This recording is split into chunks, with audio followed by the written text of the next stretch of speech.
Na, gėlių neatnešiau, kadangi karšta, gėlės nuvys. Čia tokio tepaliuko, kad spyna negirgždėtų ir nesurūdytų. Ačiū. Ačiū labai. Mėly svečiai, gerbiami vėžaitiškiai, tikrai šiandien didelė šventė pas mus. Atnaujintas kultūros centras puoštų šitą vėžaičių simboliką ir atstovautų visus vėžaičius, teiktų vėžaičiams ir visiems daug gražių akimirkų. Taigi sėkmės jums. Ačiū labai, mes šito labai norite, kad visiems neštume džiaugsmą. Tai norėčiau, kad ir daugiau, ir toliau lydėtų mūsų visi prisiminimai.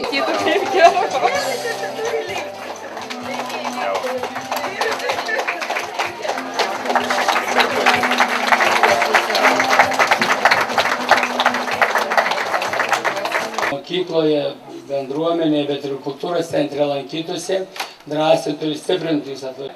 Netrukus bus vyskupas, tai pašventins, reiškia, vaikus, kurie aš tą dėžutę gal kitą metą užaugs iš perės.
Iš Klaipėdos esate, ne?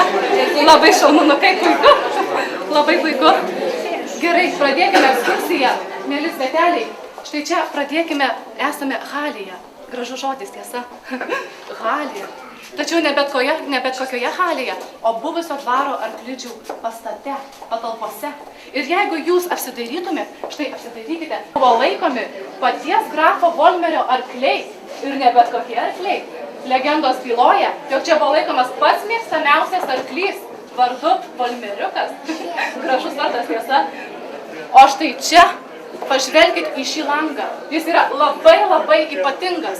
Atkreipkite dėmesį, čia netgi pamatytumėt arklio siluetą. Nuostabu, ne? Labai šaunu. Sulauksime visos grupės, būsime vieningi. Na štai jau dauguma susirinko. Taigi čia buvo kilmingi vartai, pro kuriuos šuoliuodavo ne šiaip savo kokie arkliai, o kilmingi. Ir kartais netgi traukdavo vežimą, bet kas jau vežimuose, tebūnie paslaptis. O štai čia apsidairę galite pamatyti, atsiveria visas dvaro kompleksas. Tik gaila, kad išliko tenais baltieji vartai ir štai toje pusėje raudonieji vartai. Ir šis arklidžių pastatas. Labai gaila, kad neišliko Jėgerio namas, degtinės varykla, svirnas ir taip toliau. Tačiau būkime optimistais ir keliaukime toliau. Štai čia paskui mane dabar. Mes turime labai unikalius eksponatus. Jeigu jūs gerai įsižiūrėtumėte, na šiek tiek gilėliau, čia yra gotikinio stiliaus paveikslai. Autoriai yra nežinomi, tačiau renovavo, atrestauravo vietiniai amatininkai.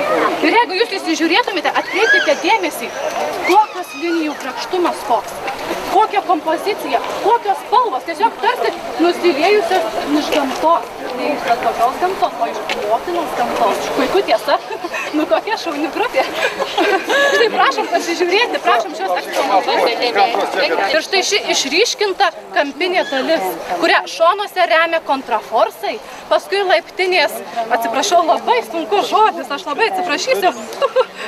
Jėzus Marija, frontonas, gražus žodis, tiesa.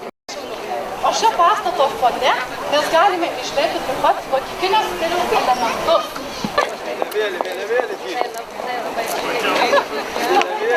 Keliaukime. Ir stabtelkime štai čia. Aš pasiliksiu šiek tiek aukščiau, kad visi matytų. Labai šaunu, vat visi dabar čia. Yra Žinoma, kad šokdavo su kilmingais drabužiais ir dažniausiai vien merginos.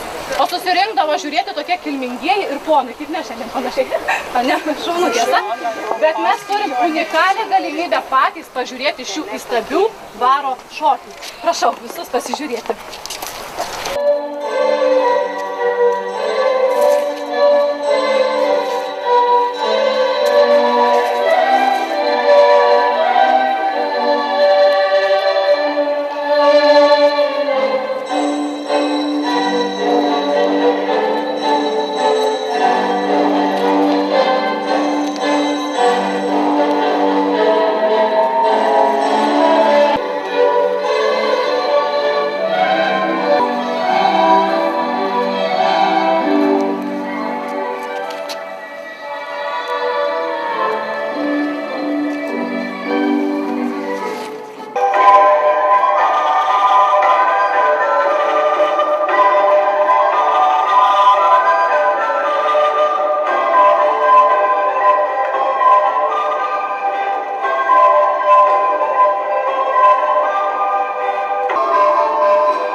Ne?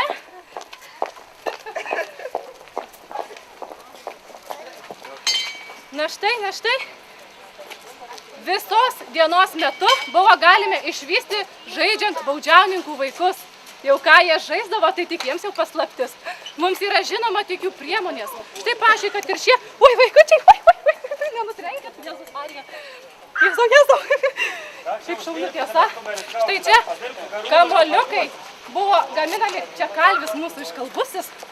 Štai čia kamuoliukai buvo gaminami iš jaučio odos arba iš vilnos. Na, jiems subtilumo tikriausiai šiek tiek trūksta, bet jūs įsivaizduokit, kaip jie tiesiog patys skrieja iš rankos. Puiku tiesa, gali kiekvienas pabandyti, pasižiūrėti, koks eksponatas. Labai šaunus. Štai, vaikučiai žaisdavo tokiamis priemonėmis labai linksmai. Pasižiūrėjote, galit pabandyti mesti tiesiog, pats skrieja iš rankos, tikrai žinokit, šaunu. Nes kalvis, tai yra niekadėjas triukšmadarys mūsų kalvis. Jis dažniausiai dirbdavo vidiniai kiemo pusiai, kad netrukdytų kilmingies, prilygstamas Herakliui. Na kaip šaunu tiesa, merginos 1,5 sekundės galite stabtelti ir pasižiūrėti, gerai? Nieko neuždirbs, senas komelis kautydams. O čia karūną parduosiu, gal vaikam batus nupirksiu. Kokia nuostabi grupė. Kaip tik į laiką einame paliau.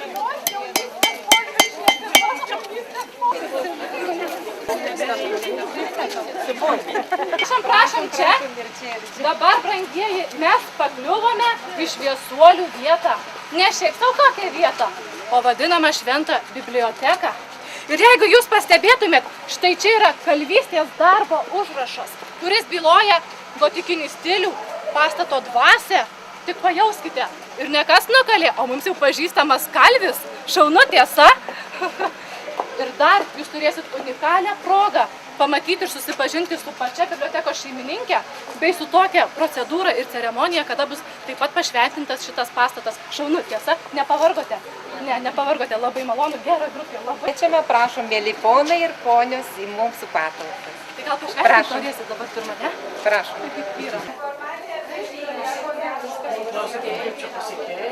Labai gražu. Ne aš. Čia pagrindėta sąjungo. Čia sudėta. Tai tiesa, šaunu tiesa.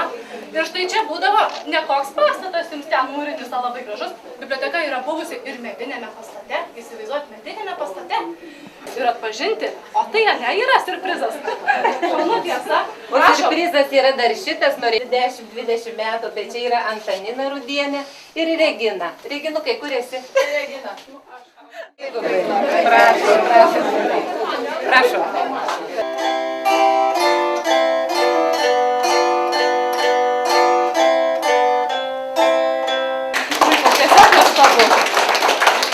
čia, mėlyjeji, mes esame labai unikalioje vietoje. Tai yra muziejus. Ir ne šiaip savo koks muziejus, o kuriame mes galime sutikti netgi pačius gyvus volmerius ir išgirsti jų istoriją. Šaunu tiesa, pasiklausykime.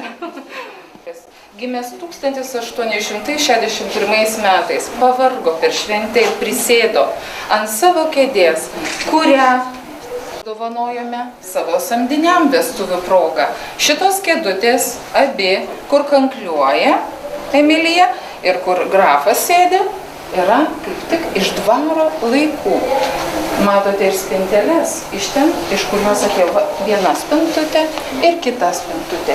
Yra taip pat iš grafų laikų ir lovelė šita iš grafų laikų. Milžinskaitė buvau ir Kamarauskienė, patapau tik tai tada Volmerienė. O kūdikėlį Eduardą pagimdžiau jam tik eidama 60. Nu va taip, jeigu kaip ir šiandieną. Jeigu jūs netikite, galite pažiūrėti, yra nuotrauka. Tiesiai už mumi. Va taip ir buvo šito dvaro istorija paskutiniųjų grafų. Taip, mielasis? Taip, mano ponė. Tai yra labai daug su juodu varnu, bet žiedą laiko ne visi su safyrais. Tai va šitą nelabai gabus ūkyje dvarą išvaržė. Kuliamą ją pardavė už 1 litą. Kuliamoji dvare buvo šita.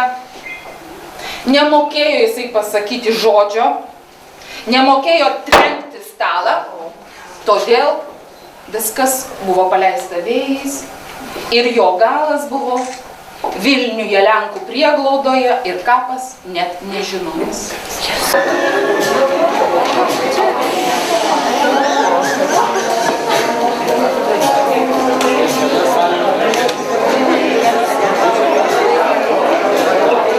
Svarbiausius sprendimus ir tik sekmadieniais, o žinot, kodėl sekmadieniais, nes tai turgaus diena. Šaunu tiesa. Tačiau neypatinga ne tik tuo. Tiesiog dabar visi pakelkite galvas. Puiku tiesa, ne? Labai puiku. O štai čia yra langai, kuriuos mes matėme jau ir anoje patalpoje. Labai ypatingi. Jų galima rasti tik Volmerio dvare. Ši vieta yra ypatinga, nes čia pynėsi 2 žmonių meilė. Ir ne bet kokių žmonių, o kilmingų Benedikto ir Beatričės. Tačiau jie buvo taip įsimylėję vienas kitą, kad nedrįso vienas kitam to pasakyti. Įsivaizduojat, tiesiog nedrįso. Šaunu tiesa. Tačiau jos pusseserė Hera sumąstė sąmokslą ir ne su bet kuo, o su savo asmeninę tarnaitę Uršulą. Bet ką aš baigiu jau papasakot visą siužetą. Siūlau tiesiog atsisėsti, pasiklausyti ir pasižiūrėti šių meilės intrigų, kas vykdavo šiuose dvaruose.